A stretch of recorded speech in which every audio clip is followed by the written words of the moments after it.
made it to Virginia Department of Corrections, Red Onion State Prison. To accept this call, press 0. This is Randall Via.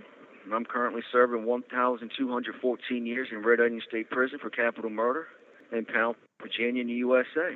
This is my podcast, Red Onion Randy. I hope you enjoy listening to me today.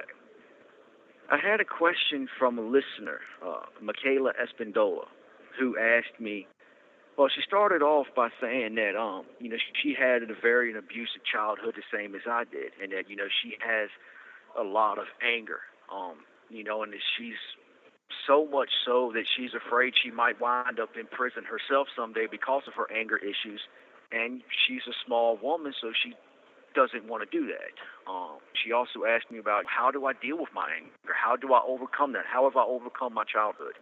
She asked, do I think segregation, which is solitary confinement, they have two names for it, and does it work or does it not work? And, do I have any really, really good friends here in prison? So let's start off with the childhood anger issues, and the abuse. You have to understand something. Stuff that is done to you as a child, because as a child, your mind isn't fully developed.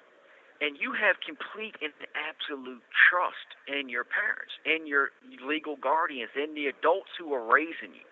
Because when you're a child, you love unconditionally. You love without expectations. You love because that's what you are. Without hesitation, you have that trust in you, So when it's violated, it is going to leave scars on you for the rest of your life. You're always going to have those scars. You're always going to have that pain. And there's only two surefire ways I know of dealing with that childhood trauma, with that pain, with that betrayal. And it is a betrayal. Make no mistake about it. If your parents or legal guardians abuse you as a child, it is an absolute betrayal. There's nothing worse than harming a child in this world, in my opinion, and most others. And if it's not, then you got some problems. So you have to do what I did, and it was very hard for me to do this. You have to forgive those who hurt you. And I know you don't feel like it. I get it. I didn't feel like it. But you have to understand something. Forgiveness is not an emotion. Forgiveness is not happiness. Forgiveness is not sadness. Forgiveness isn't frustration or anger or joy or peace or contentment. Forgiveness is none of those things. It's not a feeling. Forgiveness is a choice. You have to choose to forgive. Now, this is where a lot of people go wrong. They think because, I have to forgive this person, that means that I have to let our relationship go back to the way it was. No, you don't. I have forgiven numerous people in my life for what they've done to me, and I've cut them off. Now, I haven't cut everyone off. It depends on the circumstances. It depends on the situation and what happened. But just because you forgive a person doesn't mean you have to remain friends with that person. It doesn't even mean you have to remain family with that person. You can leave your family if that's what's best for you. If that's what's going to help you to grow and be a better person and to live a better life, a more fulfilled, joyful life, then you have to leave your family. Because just because you're born into a family doesn't make them family. Oftentimes, family are those you choose or those who choose you. I have family now. Michael and Jooyeon, Paulie, Michael and Giovanna, John, Ava, Charlotte, Auntie. I have true family now, and I'm not related to any one of them by blood. And you know what? That's a good thing, because now I know my family wants to be family with me because they choose to, not because they was born into it and they have no options. So forgive them. Whoever hurt you, forgive. Every time that anger comes up, every time those memories pop up, just say, no, you know what? I'm done with that. I'm tired of letting this ruin my life. I'm tired of letting this destroy my life. I'm tired of letting this hold me back. I choose to forgive them. I forgive you, Father, or I forgive you, Mother, or I forgive you, trusted person, or whoever. Just add whoever hurt you, Mikayla. You just say their name whenever you say, I forgive them. And always personified.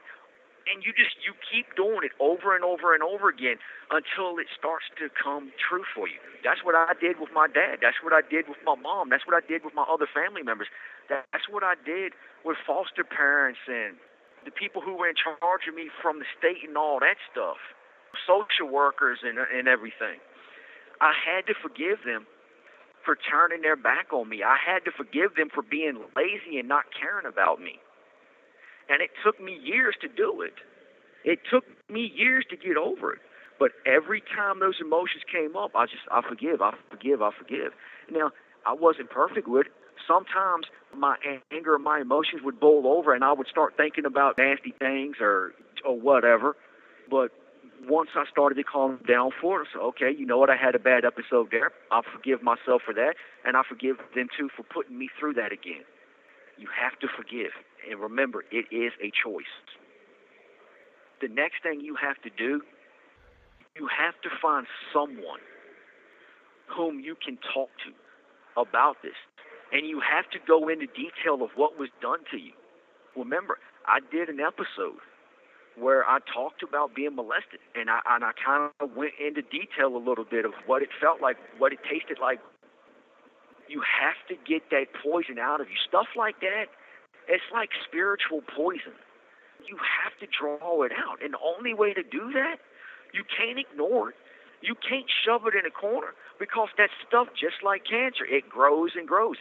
It's stage 1, stage 2, stage 3, stage 4, stage prison. Because once you get up to those stages, it gets to the point where you act out. And like you're afraid of, you do something stupid and you wind up in prison. And I don't want to see anybody go to prison for any reason, unless they're hurting children, of course. That's the only exception. So find someone to talk about it. And as a matter of fact, I seen that you added your name to my email contact list on JPay.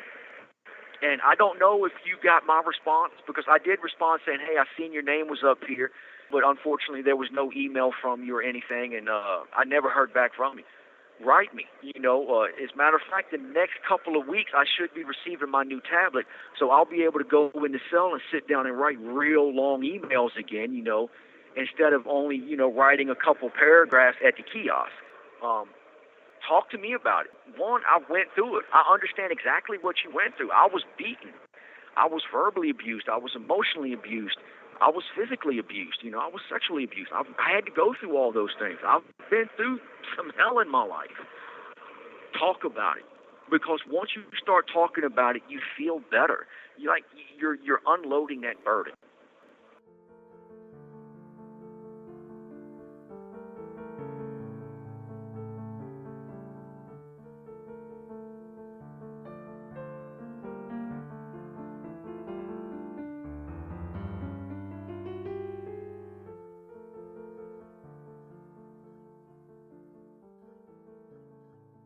How I deal with my anger is a very good one, and it's a good question.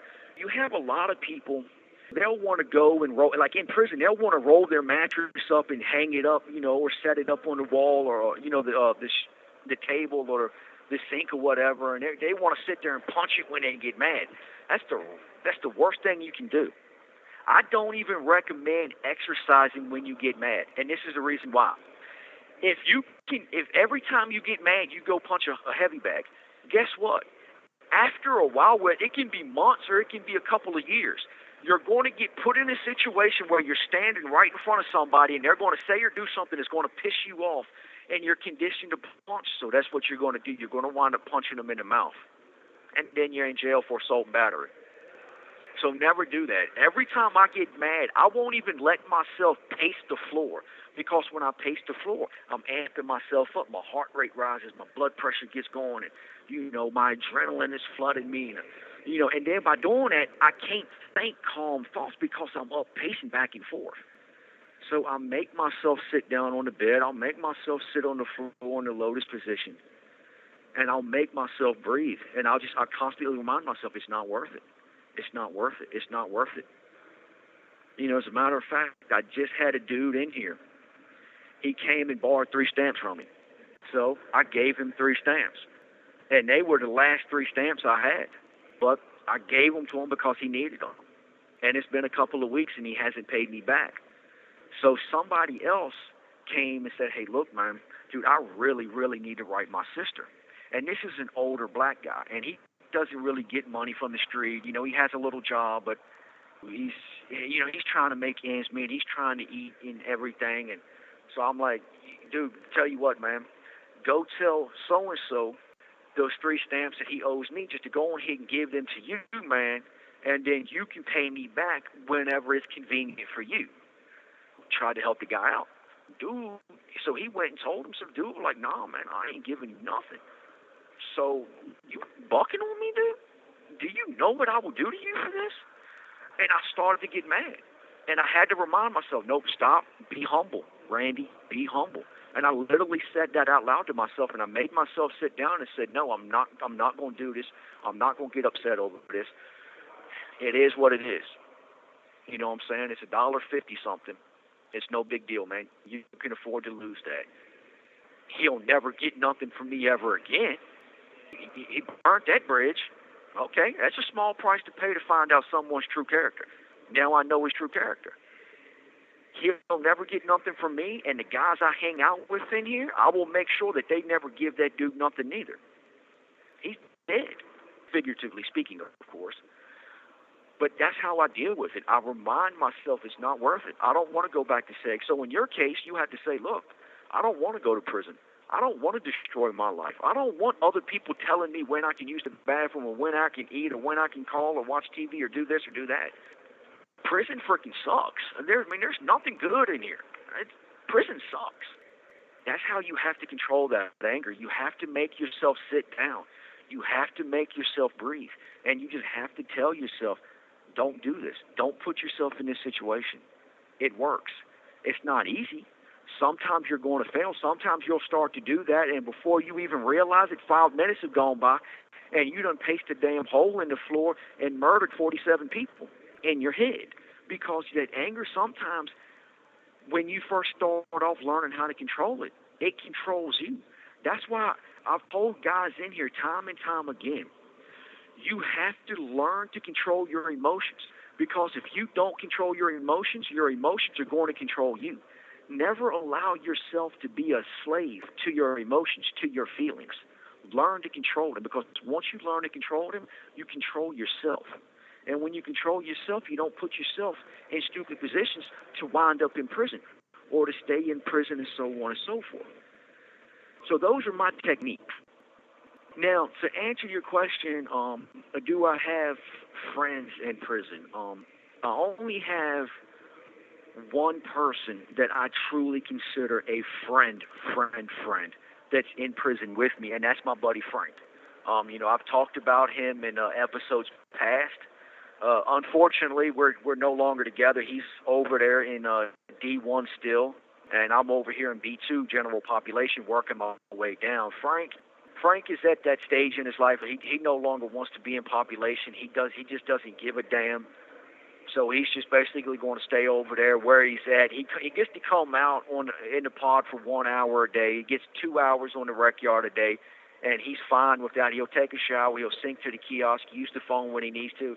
And other than that, he goes right back into the cell, and he just watches TV, and he's going to eat until he dies. It's a little bit sad, but it's his life. I can't live it for him. I got a couple of dudes in the pod I'm with, Lil John, Preacher, and Dennis, whom, I hang out with on a daily basis over here. We talk, I'm a Christian. I'm a full-blown Christian. Like that, I live my life for that now, which it still comes as a shock to me that I am, but, hey, stranger things have happened, I guess. But they're on different paths. We kind of view the world in different ways, so, we're cool.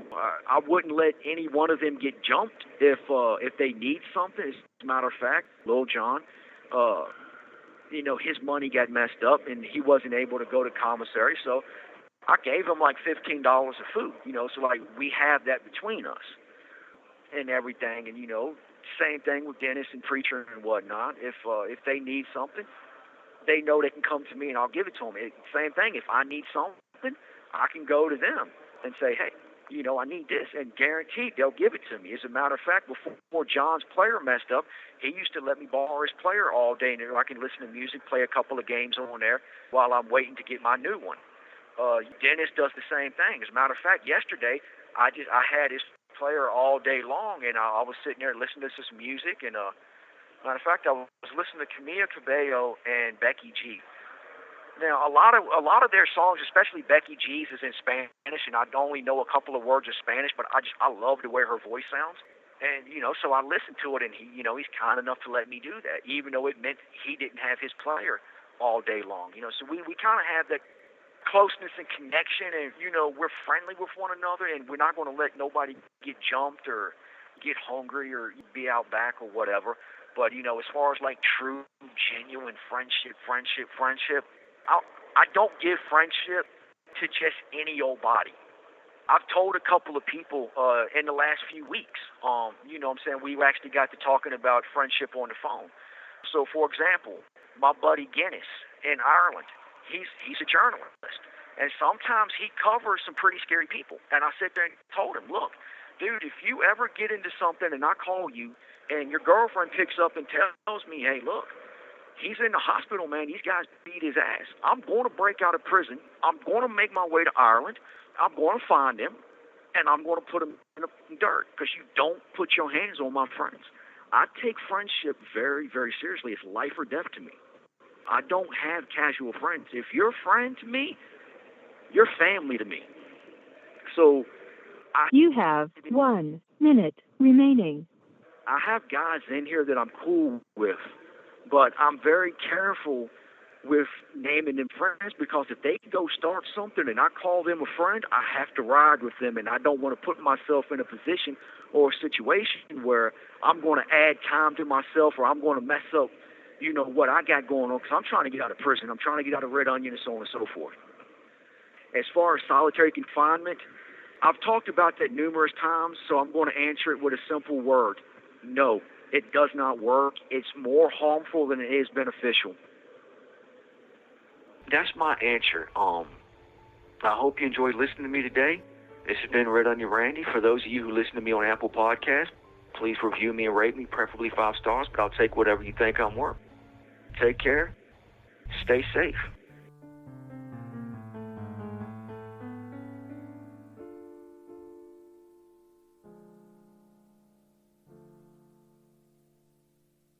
Thank you for using GTL.